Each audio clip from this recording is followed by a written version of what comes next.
Welcome friends, নতুন একটা ভিডিওতে। আজকে ভিডিওটা অনেক স্পেশালি যদি আপনি একটা অ্যাম্পলিফায়ার তৈরি করতে চান, কারণ অ্যাম্পলিফায়ার তৈরি নিয়ে আসলে আমাদের ভিতরে অনেক ধরনের ভুল ধারণা আছে, যেগুলো আমরা আজকে এই ভিডিওতে ক্লিয়ার হব। সো ভিডিওটা অনেক স্পেশাল, অবশ্যই প্রথম থেকে শেষ পর্যন্ত দেখবেন। সো প্রথমেই যে ভুল ধারণাটা আমাদের মধ্যে আছে সেটা হলো ক্যাপাসিটর নিয়ে। আমরা অনেকেই মনে করে থাকি যে এরকম ধরনের বড় বড় ক্যাপাসিটর ইউজ করলে আসলে সাউন্ড কোয়ালিটি ভালো হয়, বেস ভালো হয়, বাট এটা আসলে একদমই ভুল কথা। সাউন্ড কোয়ালিটির সাথে ডিরেক্টলি এরকম ধরনের ক্যাপাসিটরের ডিরেক্ট কোনো সম্পর্ক নেই। সো যদি আপনি 24 ভোল্ট, 30 ভোল্ট বা 35 ভোল্টের ট্রান্সফরমার ইউজ করেন, সেক্ষেত্রে আপনার জন্য এরকম ছোট সাইজের ক্যাপাসিটর বা 4700 50 ভোল্ট বা 63 ভোল্ট এরকম 2টা বা 4টা ক্যাপাসিটর কিন্তু একদমই যথেষ্ট। আপনার বেশি টাকা খরচ করে আসলে এরকম ধরনের বড় বড় ক্যাপাসিটর বা 10,000 মাইক্রোফ্যারাড, 100 ভোল্ট এরকম ধরনের কোনো ক্যাপাসিটর ব্যবহার করার কোনো দরকার নেই। বাট যদি আপনি প্রফেশনাল কোয়ালিটির বা অনেক হাই পাওয়ার অ্যাম্পলিফায়ার তৈরি করে থাকেন, সেক্ষেত্রে আপনার অবশ্যই এরকম বড় ধরনের 2টা বা 4টা ক্যাপাসিটর দরকার হবে। বাট 2 ট্রানজিস্টর থেকে শুরু করে 8 ট্রানজিস্টর পর্যন্ত যতগুলো বোর্ড আছে, এ ধরনের কোনো বোর্ডে আসলে অনেক বড় ক্যাপাসিটর দরকার হয় না। 4700 ইউএফ 50 ভোল্টের বা 63 ভোল্টের 2টা বা 4টা ক্যাপাসিটর যথেষ্ট। আমরা অনেকেই ভাবি যে ট্রানজিস্টর বেশি হলেই আসলে সাউন্ড কোয়ালিটি ভালো হয়, বাট এটা আসলে একদমই ভুল কথা। সো নর্মালি 2টা ট্রানজিস্টর বোর্ড দিয়ে কিন্তু 12 ইঞ্চি এবং 16 ইঞ্চি স্পিকারও চালানো সম্ভব, বাট সেইটা ডিপেন্ড করবে ট্রানজিস্টরের ড্রাইভার বোর্ড এবং ট্রান্সফরমারের উপর।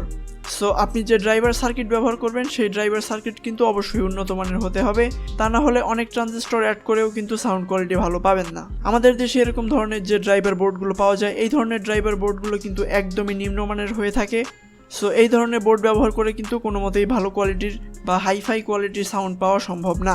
সো স্ক্রিনে আমি কিছু ভালো ড্রাইভার বোর্ডের বা ভালো ড্রাইভার সার্কিটের ছবি দিয়ে দিচ্ছি, আপনারা দেখতে পারেন, এবং যদি সম্ভব হয় তাহলে ভালো কিছু ড্রাইভার বোর্ডের লিঙ্ক আমি আসলে ডেসক্রিপশন বক্সে দিয়ে দিব। সো ওই লিঙ্কে গিয়ে আপনারা কিনতে পারেন। প্রিঅ্যাম্প বা বেস ট্রিবল বোর্ড। একটা অ্যাম্পলিফায়ার তৈরি করতে কিন্তু অবশ্যই এই সার্কিটটার দরকার হয়, বাট সেক্ষেত্রে আমাদের দেশে এরকম যত ধরনের প্রিঅ্যাম্প বা বেস ট্রিবল বোর্ড আছে, তাদের মধ্যে সব থেকে বেস্ট হলো এইটা। এটার মডেল হলো OK339 এবং এটার ফুল রিভিউ কিন্তু অলরেডি আমি করে রেখেছি, আমার চ্যানেলে আছে। ওই ভিডিওটা দেখলে আপনারা বুঝতে পারবেন কিভাবে অরিজিনাল বা ডুপ্লিকেট এই বোর্ডটা চিনবেন। সো আপনি যে কোনো অ্যাম্পলিফায়ারের সাথে আসলে চোখ বন্ধ করে এই সার্কিটটা নিতে পারেন। এটার গেইন আসলে খুবই ভালো এবং সাউন্ড কোয়ালিটিও একদম ক্লিয়ার, এবং কোনো ধরনের এক্সট্রা নয়েজ বা এই ধরনের কোনো সমস্যা নেই, এবং তার সাথে খুব ভালো কোয়ালিটির মাইক্রোফোন এবং ইকো কন্ট্রোলার দেওয়া আছে। সো আমাদের দেশে আসলে অনেক টেকনিশিয়ানরা এরকম ধরনের বোর্ড দিয়ে অ্যাম্পলিফায়ার তৈরি করে থাকে, বাট এগুলোর কোয়ালিটি কিন্তু একদমই ভালো না। সো এই ধরনের কোনো বোর্ড আপনারা ইউজ করবেন না, ডিরেক্টলি এই OK339 এই বোর্ডটা ইউজ করবেন।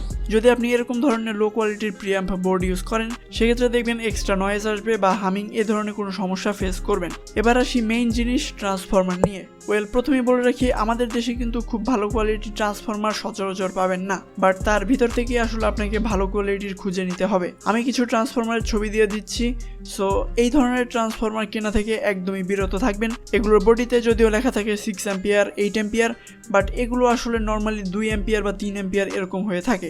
সো এই ট্রান্সফরমারগুলো কেনা থেকে একদমই বিরত থাকবেন এবং চেষ্টা করবেন অর্ডার দিয়ে ট্রান্সফরমার তৈরি করার জন্য। সেক্ষেত্রে প্রাইসটা আসলে বেশি পড়লেও প্রোডাক্টের কোয়ালিটি ভালো পাবেন। আমাদের দেশের বাজারে আসলে অনেক ধরনের ট্রানজিস্টর পাওয়া যায়, বিভিন্ন দামের এবং বিভিন্ন কোয়ালিটির। সো ভালো কোয়ালিটির ট্রানজিস্টর বোঝার আসলে 2টা উপায় আছে। সো প্রথম মেথডটা হলো ওই ট্রানজিস্টরগুলোর দাম একটু বেশি হবে এবং ট্রানজিস্টর ভাঙলে ভিতরের যে প্লেটটা থাকে, এই প্লেটটা আসলে তুলনামূলকভাবে একটু বড় হবে।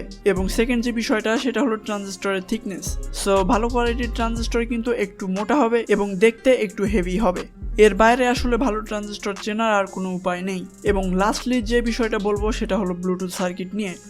আমরা সাধারণত সবাই এরকম ধরনের ইউএসবি ব্লুটুথ কার্ডগুলো ব্যবহার করে থাকি, বাট সত্যি কথা বলতে গেলে এর থেকে খারাপ সাউন্ডের ব্লুটুথ মডিউল আপনি আর 2টা পাবেন না। সো অনেকের কাছে মনে হচ্ছে যে এই সাউন্ডটা আসলে খুবই ভালো বা এই ব্লুটুথ মডিউলটা ব্যবহার করলে খুবই ভালো কোয়ালিটির সাউন্ড পাওয়া যায়, বাট বিষয়টা একদমই না। যদি আপনি কোনো একটা ভালো কোয়ালিটির ব্লুটুথ সার্কিট ইউজ করেন এবং ওই সার্কিটের সাথে যদি এই ইউএসবি মডিউলটা কম্পেয়ার করেন, সেক্ষেত্রে বুঝতে পারবেন যে এই ইউএসবি মডিউলের সাউন্ড কোয়ালিটি আসলে কতটা বাজে। সো যদি আপনার অ্যাম্পলিফায়ারে আসলে ব্লুটুথের দরকার হয়, সেক্ষেত্রে আমি বলবো এরকম ধরনের যে ব্লুটুথ সার্কিটগুলি সার্কিটগুলি আছে এই ধরনের ব্লুটুথ সার্কিটগুলি ব্যবহার করবেন, সেক্ষেত্রে আসলে অনেক ক্লিয়ার এবং কোয়ালিটিফুল সাউন্ড পাবেন। সো অবশ্যই চেষ্টা করবেন এরকম ধরনের ইউএসবি ব্লুটুথ কার্ড ব্যবহার না করার জন্য। সো আশা করি মোটামুটি সব বিষয়ে সম্পর্কে আইডিয়া দিতে পেরেছি, বাট এর বাইরেও যদি আপনাদের কিছু জানার থাকে তাহলে অবশ্যই কমেন্টসে লিখতে পারেন, আমি রিপ্লাই করব। ওয়েল, আজকে ভিডিওটা এই পর্যন্তই, দেখা হবে নেক্সট কোনো ভিডিওতে। Till then, take care.